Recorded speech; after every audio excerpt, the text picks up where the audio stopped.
તો સામાન્ય વરસાદમાં જ અમદાવાદ પાણી થઈ ચૂક્યું છે। અમદાવાદના ગોતા વિસ્તારમાં પાણી ભરાયેલા જોવા મળી રહ્યા છે।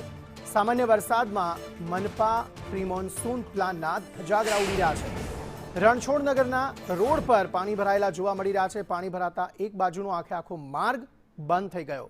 અનેકવાર ફરિયાદ કરાઈ છે, ઓનલાઈન અરજી કરવા છતાં તેનું કોઈ નિવારણ આવતું નથી તેવું સ્થાનિકો કહી રહ્યા છે। ટેક્સ લે છે તો સુવિધા આપવી જોઈએ તેવું વાહન ચાલકનું કહેવું છે।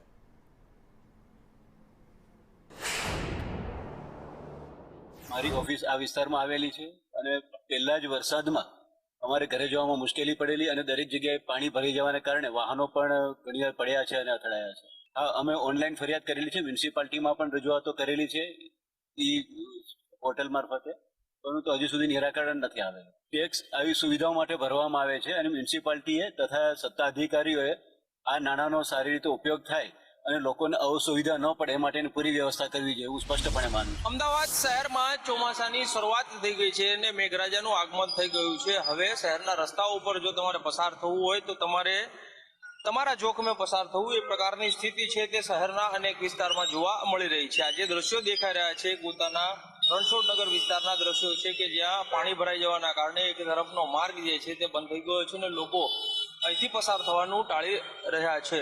તો બીજી તરફ આ રોડ જે છે તે આ તરફ જે આગળ વધી રહ્યો છે ત્યાં પણ સ્થિતિ જે છે તે દયનીય સ્થિતિ છે। વાહનો અહીંથી પસાર થાય છે, કોઈ પણ સમયે બાઇક ચાલક છે તે અહીંથી સ્લીપ થઈ જાય તે પ્રકારની સ્થિતિ છે તે અહીં જોવા મળી રહી છે। લગભગ અડધો ફૂટ ઊંડો અને 7 થી 8 ફૂટ લાંબો ખાડો પડી ગયો છે, પરંતુ ચોમાસા પહેલા મહાનગરપાલિકાને આ રોડ જે છે તે રિપેર કરવાની તસ્દી તેમના દ્વારા લેવામાં આવી નથી, તેના કારણે હવે વાહન ચાલકો છે તેને પારાવાર મુશ્કેલીનો સામનો કરવો પડશે। કેમેરામેન ધર્મેન્દ્રસિંહ સોલંકી સાથે કશ્યપ જોશી, સંદેશ ન્યૂઝ, અમદાવાદ।